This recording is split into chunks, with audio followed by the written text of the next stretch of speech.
Hello guys, and welcome to another episode of Rough and Refined. I'm your host James. Today we're going to be going over the Seiko 5 that I have that my girlfriend bought for me. We're going to do a quick little tabletop review similar to the last video. Trying to figure out things still in this whole YouTube thing, but hopefully this one will go smoother. Alright, let's get into it. So, starting us off, here is the Seiko 5 on my 6 3/4 inch wrist. I think for a 42.5mm watch, it wears very well. Most watches that are over really 41 or even 40mm for me kind of wear really big. Yeah, it doesn't feel too top heavy. Yeah, so first we are going to get into some dimensions about this watch. This watch is a 42.5mm diameter. The lug to lug is around 46mm. The bracelet starts at around 22mm and tapers down to about 19 from what I measured. And the clasp is around 22mm as well. So it's a little bit of a taper. It's still a pretty thick bracelet. The thickness of the watch is also 13.4mm in thickness, which is thick, but not really that thick for a dive watch. So let's take it off the wrist for a second.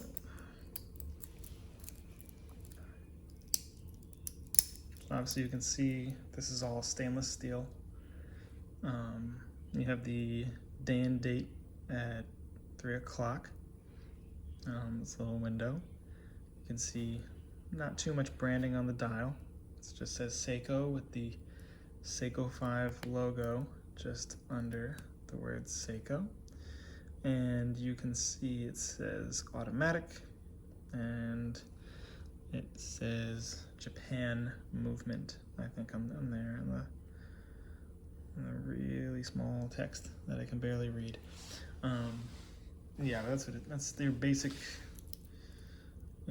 overview of this watch. Next we'll get into the movement. The movement is a 4R36A movement. Let me see if we can see the... Alright, there we go. See that spinning? Yeah, it's a 4R36A movement, vibrating at 21,600 vibrations per hour. It has hacking and hand winding. It has 24 joules. And this movement was released around 2011 to replace the 7S36 movements, to be an improvement on those movements that Seiko used in a lot of their watches previously. And also this watch has a 41-hour power reserve. So as you can see, the movement is not finished to an extremely high standard or anything like that, but it is really nice that you can see the inner workings of this watch, and considering that this is definitely a mass market appealing watch.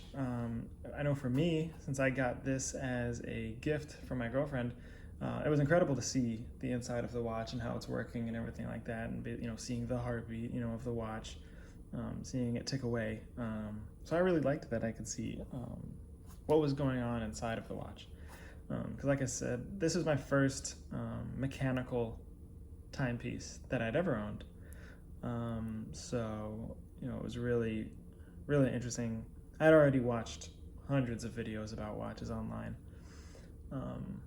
and my girlfriend saw me watching all those videos, and she purchased this for me. And being able to see the movement inside was definitely a big factor, especially when I was looking at watches back then. So I really like that I can see the inner workings of this watch. Next we'll go back to the dial of the watch. So it is this nice little sunburst effect blue dial. I really like it. I liked it when I got it. I still really enjoy this blue dial, especially since most of my watches are, at least now that I have, are pretty boring, and mostly stainless steel kind of gray dials or black dials. So definitely not as dynamic as this blue dial.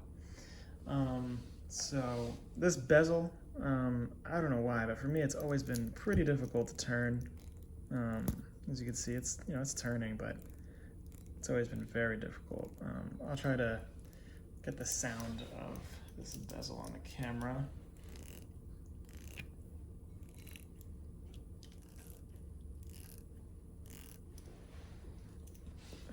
So that was it winding. It's not very audible.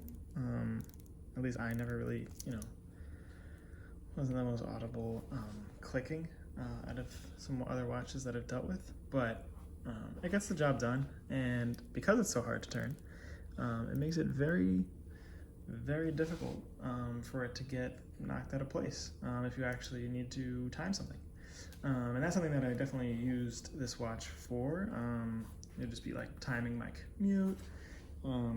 Most of the time timing small trips, small car rides to the supermarket, to work, seeing the difference, between commute to versus from work, stuff like that, which I find, if you have a dive watch, it makes it really easy to time things, especially if you're not looking to time things, down to the second. More like if things are a few minutes. This watch is also 100 meters water resistant. I know there was a lot of controversy about this watch only being 100 meters water resistant compared to the Seiko SKX 007 and the 013. And those watches were 200 meters water resistant, and this is only 100. Those watches also didn't have see-through case backs, hacking, or hand winding. So, I mean, there's pros and cons to the 007s and the 013s versus the newer Seiko 5s. Obviously, this is my first automatic mechanical timepiece, so obviously, this is maybe more my taste or generation versus, I'm sure if I grew up wearing, a 007, I would probably never consider this watch.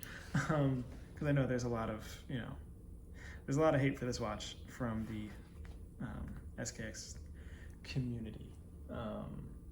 But yeah, this is great, what I like to call, or a lot of people call, like a desk diver. It's a diver, it's more of a diver style watch. It's not an actual dive watch being at 100 meters. I mean, maybe you can swim with it, but it does not have a screw down crown. 100 meters of water resistance, no non-screw down crown. To me, that's not really a dive watch, but it is a nice, maybe water resistant watch with a dive bezel. But yeah, so this watch does have, the hacking, and the hand winding, like I said. It's pretty easy to change the dates, very easy to, manipulate the hands, change time, very smooth, nothing, everything's pretty nice and smooth on this watch.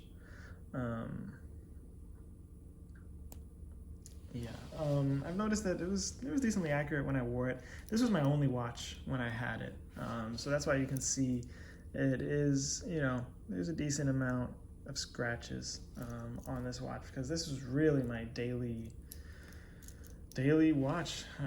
Wearing it to and from work all the time, just wearing it pretty much for any occasion, anything. It was my only watch at the time, and I really got a lot of great use out of this watch here.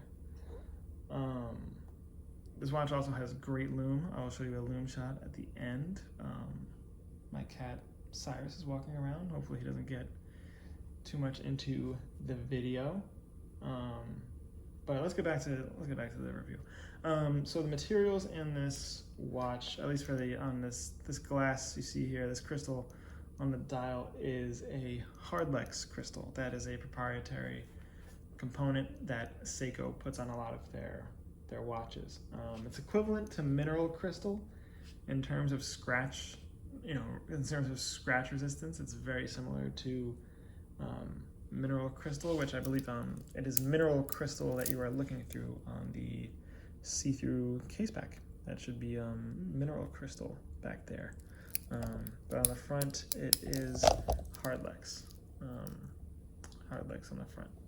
So like I was saying, it is Hardlex crystal on the front of the watch. I think aesthetically, this watch is very nice. I think it wears incredibly compact for a 42.5 millimeter watch. So my wrist is not even 7 inches, and it does not look ginormous on my wrist. I mean, it looks like, it's a watch. It has some wrist presence, but it doesn't look like a 42.5 millimeter watch really would be. And this is coming from somebody who regularly wears 34 millimeter watches and enjoys maybe more of the 34 millimeter side of things, the vintage sizing. So, I think they did a great job with this watch. I am sure they have made millions and millions of dollars off of this model. It's very appealing to a very large group of people. I think it's a great first watch. I think it's a great beater. I think it's a great everyday watch, a great watch to wear to work. I think it's just a great all-around timepiece. So guys, please let me know if you enjoyed this video.